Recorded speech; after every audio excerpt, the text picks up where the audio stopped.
Hello, everyone. My name is Kevin Fiskus, and I'm a principal instructor with the SANS Institute. I'm also the primary author for an upcoming SANS class Security 550. That class is called Cyber Deception, Attack Detection, Disruption, and Active Defense. And I wanted to spend a little bit of time right now talking about this concept of cyber deception. What is it? Why do we care about it? Why do we need it? And what are the benefits that it provides? Now, let's start off by talking about the problem. According to the 2021 Ponemon Institute Cost of a Data Breach study, it takes organizations on average 287 days to detect and contain breaches. Now, this is a big problem because there's also a direct correlation between the amount of time that it takes to detect and respond to a breach and the cost of that breach. So in order to reduce risk, we have to, in part, reduce the impact, the harm, or the cost of data breaches. In order to do that, we need to do a better job of detecting and responding more efficiently, more effectively, and more quickly. Now, in order to do that, we also need to understand something about what the problem is. And it is my contention that one of the problems that results in this long amount of time it takes to detect and respond is that the majority of our detective controls, whether we talk about antivirus, IDS, IPS, log management, all of that kind of stuff, it focuses predominantly on trying to detect evil. And bad guys do a really good job of making evil look like not evil. And so we have a bit of a problem. Now, there is a solution out there, and that is instead of looking for evil, why don't we look for abnormal? Now, that sounds great. Let's look for things that aren't normal for our environment. But unfortunately, trying to normalize a computing environment is actually rather difficult because you have to factor in what is normal network traffic, normal protocol utilization, normal user activity, normal resource utilization, which computers talk to what other computers using which ports at what times of the day, week, month, year, understand all the communication channels. And we need to understand what normal is, not for a period of minutes, but we need to understand normal over the period of, in many cases, days, weeks, months, or even over a year, because the way that organizations operate changes seasonally, during different times of the month, those types of things. So it becomes a really big problem. Now, fortunately, there is a solution. And the solution is, what if we put resources on the network that have no other production use? Now, when I talk about resources, I could be talking about servers, devices, open ports, services, files, directories, user accounts, credentials, anything that an attacker might be interested in interacting with. And because these resources have no other production value, normal means no interaction or no use. If these resources get interacted with, or if they get used in any way, it is abnormal, and therefore it is suspicious. Now, let's look at this from the perspective of an attacker. So a typical attack, the attacker might begin with some form of reconnaissance. They try to learn what they can about the target environment, maybe understand something about what technology is in place in that environment, what user accounts might be in that environment, what are some of the operational aspects of the environment, and learn as much as they can about the environment that they are preparing to attack. And then they take that knowledge and they apply that to a process of weaponization, basically getting their attacks ready based on their understanding of the target environment. So if you're the attacker, you've completed your reconnaissance, you've identified technology, users, vulnerabilities, all of that kind of fun stuff. You manage to compromise the environment. Now, we're talking at this point in time about the attacker getting a foothold. They get in. They do phishing, social engineering. They exploit maybe a newly discovered vulnerability. But the key is they get in and they have a foothold. Now, maybe they got access to some end user's computer.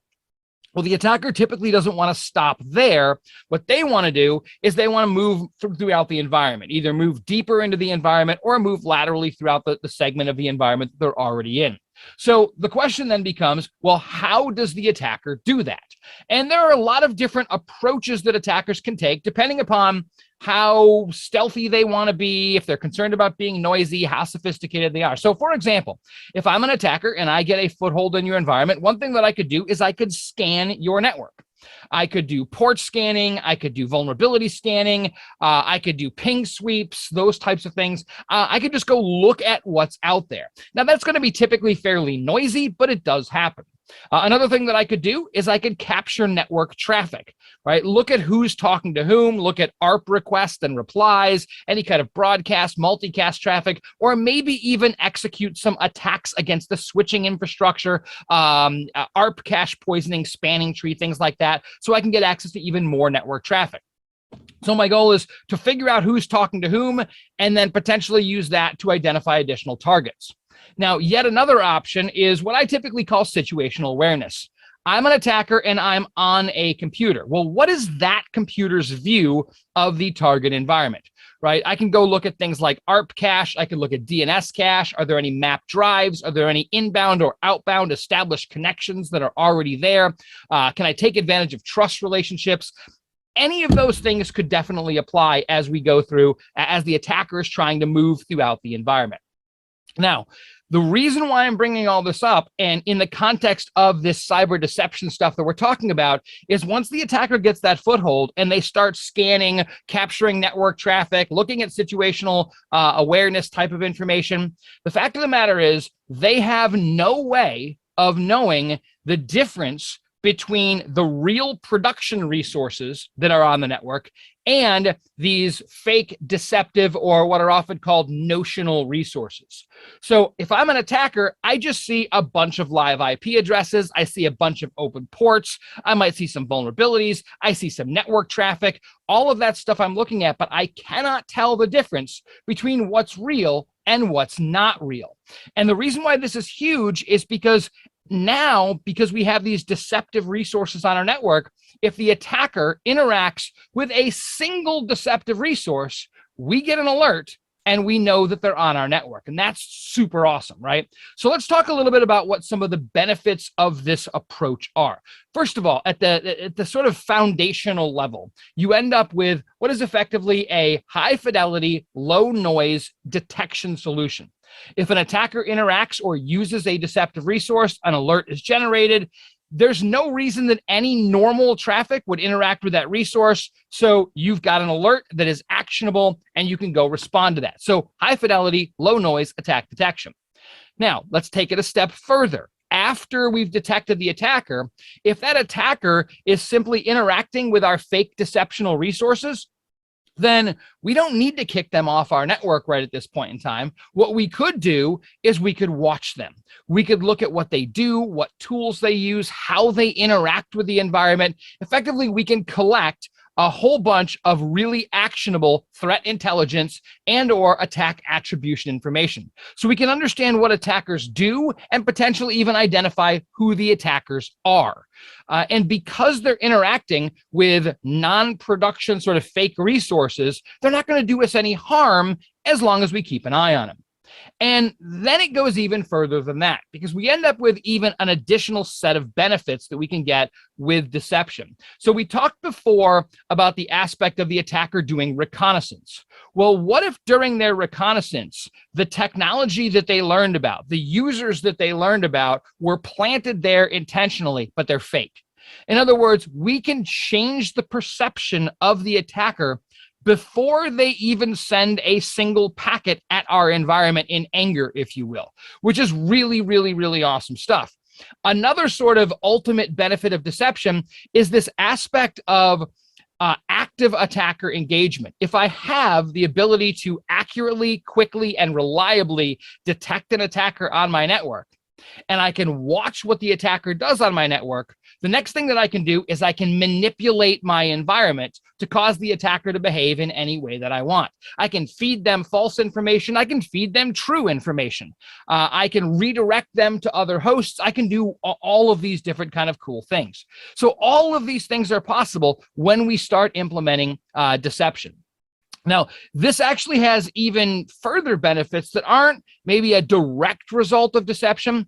I've done a bunch of research and seen a bunch of different studies that indicate that anywhere between 25 and 33% of Security Operations Center or SOC alerts are false positive. So let's just use the 33% number just to pick one of those. Imagine you have 3 SOC analysts. If 1 out of 3 alerts is a false positive, then effectively 1 out of 3 SOC analysts is they're basically wasting their time.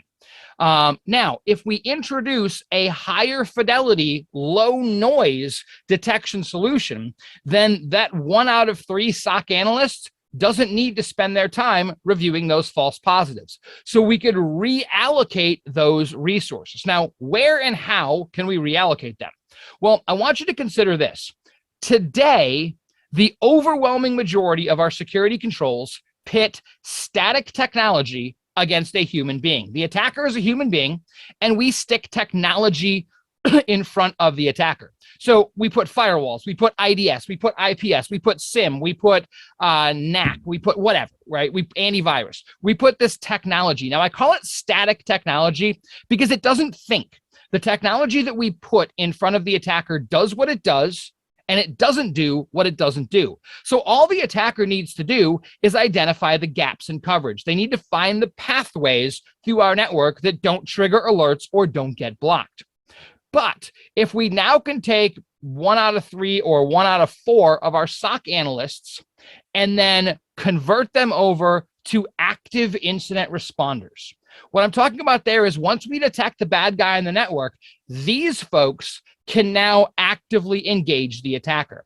These guys can respond in real time to what the attacker is doing. They can redirect the attacker's packets to fake systems instead of real systems. They can change the deception story. They can change what the picture looks like to the attacker in real time based either upon what the attacker is doing or, better yet, based on what we want the attacker to do, which is really, really awesome. It is often said that in security, defenders need to be right 100% of the time, while attackers need to be right only once. Now, we can quibble about whether that's an accurate statement. I tend to think it's a little bit overblown, but it is absolutely true to state that mistakes that attackers make generally don't cost them a lot. But mistakes on the part of defenders can be extraordinarily impactful. So there is this paradigm of defenders need to be right most of the time, whereas attackers can be wrong and it not hurt them all that much. By implementing cyber deception, by placing deceptive resources throughout the network, the attacker is now forced to be in a really uncomfortable situation because the attacker has to evade 100% of the resources. If they trip over one of them, if they interact with one of them, if they send a SYN packet to the wrong open port, they're caught.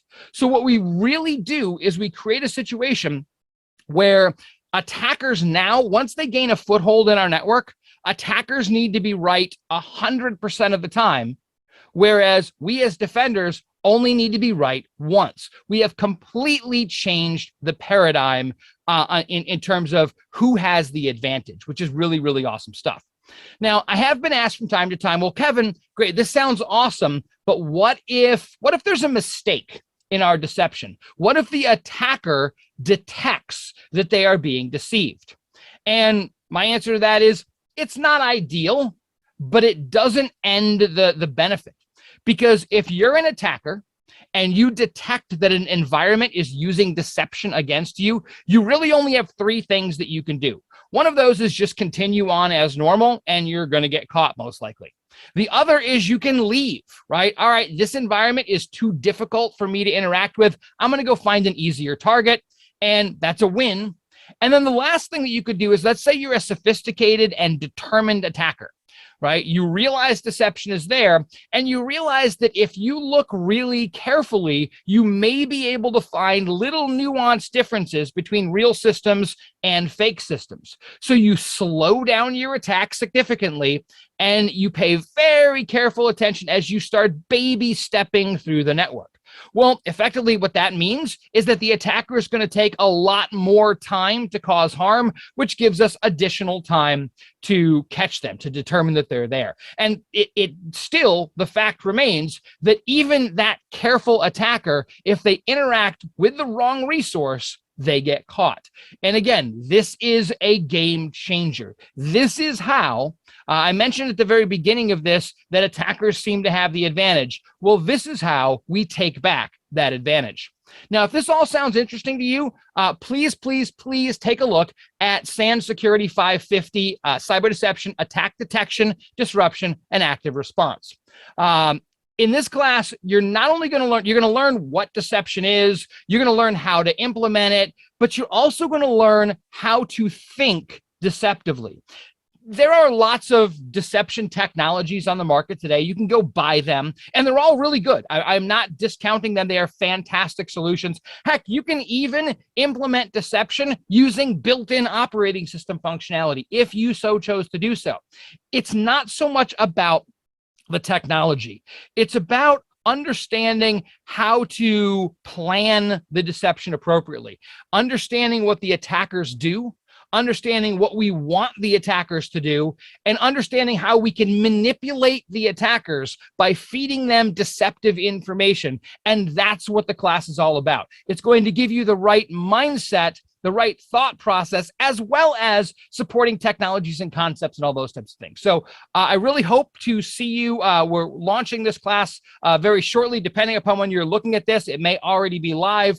But I greatly hope to see you there, and look forward to changing the world in terms of security, in terms of deception. So thank you. Have a great day.